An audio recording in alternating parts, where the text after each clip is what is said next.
दोस्तों, मैं doctor GK Sharma आयुर्वेदाचार्य फिर से आपका अपने चैनल रसायन आयुर्वेदा में बहुत बहुत स्वागत करता हूँ। आज मैं आपके समक्ष एक और बीमारी के साथ आया हूँ जो हमारे पेट के डिसऑर्डर के साथ ही जुड़ी है, जिसे हम IBS यानी इरिटेबल बोन सिंड्रोम और आयुर्वेद में संग्रहणी के नाम से जानते हैं।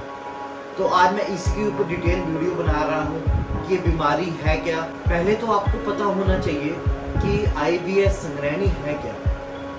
संग्रहणी एक तरह का ऐसा रोग है जो आपकी बड़ी आंत को प्रभावित करता है। तो कुछ ऐसे लक्षण बताऊंगा कि ये बीमारी के बारे में हमें नहीं पता होता है और हम इसकी कोई दवा भी नहीं खाते और सोचते हैं कि ये बीमारी ऐसे ही ठीक हो जाएगी, लेकिन ये आप बहुत गलत सोचते हैं। संग्रहणी एक ऐसी बीमारी है, अगर आप इस बीमारी को इग्नोर करेंगे तो सबसे ज़्यादा ये आपकी बड़ी आंत को कमजोर करना शुरू कर देगा।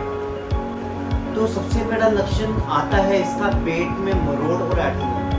अगर आप भोजन खा रहे हो या कुछ भी आपने खाया उसके बाद आपको पेट में मरोड़ और ऐंठन होना शुरू हो जाएगा और साथ ही साथ आपको मल के लिए जाना पड़ेगा। ये इसका सबसे महत्वपूर्ण लक्षण। कुछ भी खाने के बाद पेट में गैस बनना और पेट का एकदम फूल जाना, ये संग्रहणी का दूसरा लक्षण है। तीसरा इसका लक्षण होता है कि कुछ भी खाने के बाद अगर आप मल जा रहे हो तो वो कब्जी की तरह आना और कई बार बिल्कुल दस्तों की तरह आना, ये भी संग्रहणी के ही लक्षण है। चौथा संग्रहणी का कारण होता है मल में चिपचिपापन आना और साथ में झाग जैसा आना, ये भी संग्रहणी के लक्षण में ही पाया जाता है। चल गया है संग्रहणी होता क्या है, इसके बनने के कारण क्या है, किन किन कारणों से ये बहुत ज़्यादा आजकल कॉमन हो गया है, क्योंकि ये दिक्कत 10 में से 7 लोगों के अंदर पाई जाती है। और हम इसी चीज़ के ऊपर बात करेंगे कि इसके क्या क्या बढ़ने के लक्षण हैं। इसका सबसे बड़ा कारण माना है अत्यधिक मात्रा में गर्म पदार्थों को खाना। अगर आप ज़्यादा गर्म चीज़ों का सेवन कर रहे हैं तो उसमें ये बीमारी बहुत ज़्यादा कॉमन हो गई है, जिसमें आप बाजरा है, आम है, करेला है, बैंगन है, खटाई है, जंक फूड है, जितनी भी गर्म तासीर की चीज़ें होती हैं, इसका सेवन अनियमित रूप से बहुत ज़्यादा मात्रा में कर रहे हैं, तो ये आपकी आंतों में सबसे ज़्यादा इफेक्ट डालेगा, जिसकी वजह से आपको संग्रहणी जैसी बीमारी होना शुरू हो जाती है।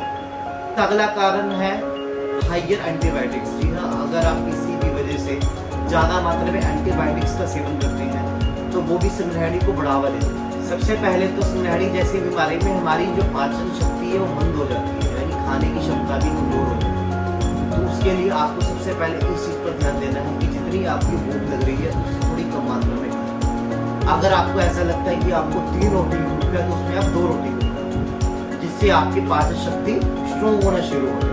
अगर आप पेट भरकर मात्रा में खाएंगे या गरिष्ठ भोजन यानी भारी खाना खाएंगे तो आपको पाचन शक्ति कमजोर होती रहेगी और इस बीमारी का भी हल नहीं मिलेगा।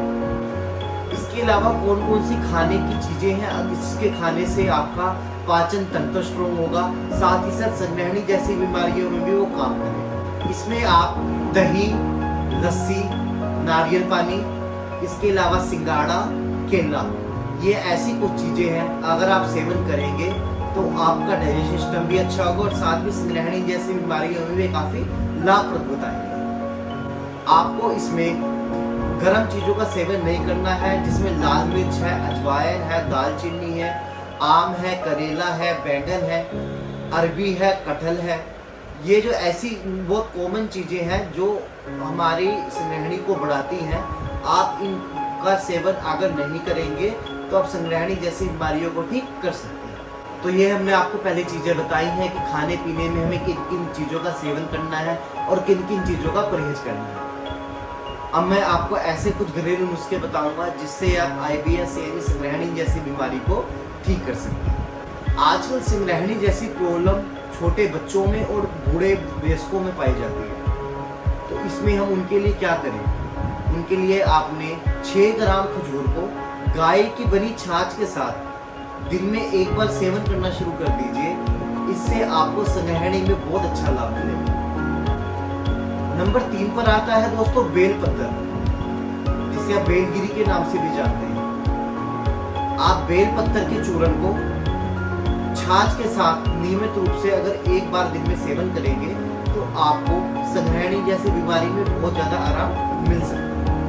इसके अलावा आप काला नमक और काली मिर्च का सेवन करना शुरू कर दें। अगर आप छाछ का सेवन कर रहे हो तो उसके अंदर काला नमक मिलाकर लें, और अगर आप दही का सेवन कर रहे हैं तो उसमें आप काली मिर्च मिलाकर लें। अगर आप इन दोनों का सेवन करना शुरू कर देंगे तो आपको संग्रहणी में बहुत अच्छा लाभ मिलेगा। अगले नंबर पर आता है सौंठ और मिश्री का सेवन। अगर आप आधा चम्मच सौंठ के अंदर थोड़ी सी मिश्री मिलाकर उसका सेवन निरंतर दिन में एक बार करना शुरू कर देंगे तो उसमें भी आपको संग्रहणी में बहुत ज़्यादा लाभ मिलेगा। तो ये बहुत कॉमन घरेलू नुस्खे हैं जो आप यूज़ करते भी हैं, लेकिन हमें पता नहीं है कि किस तरीके से यूज़ करना चाहिए, तो वो मैं आपको बता दिया है। लेकिन आपको इस चीज़ का जरूर ध्यान रखना है कि अगर आपका इन चीज़ों का सेवन करने के बाद भी किसी प्रकार का लाभ नहीं मिल रहा है और साथ ही साथ आपका वजन घटता जा रहा है, आपको भूख की कमी आती जा रही है, आपको किसी और तरह की बीमारी का सामना करना पड़ रहा है, साथ ही साथ मल के साथ रक्त स्राव भी हो रहा है, यानी रक्त का संचार मल के साथ आ रहा है, तो उसमें आप किसी भी तरीके की डिले ना करें और तुरंत डॉक्टर से जाके मिलें। तो दोस्तों, आज हमने आपको बताया कि संग्रहणी बीमारी को हम किस तरीके से ठीक कर सकते हैं, क्या क्या खाना है और क्या क्या चीज़ों का हमें परहेज करना है। अगर आप संग्रहणी से जुड़ी किसी भी बीमारी के बारे में मुझसे कंसल्ट करना चाहते हैं, मेरे दिए गए व्हाट्सएप नंबर पर या इंस्टाग्राम पर मुझे मैसेज ड्रॉप कर सकते हैं, उसकी मैं आपको डिटेल बता सकता हूँ।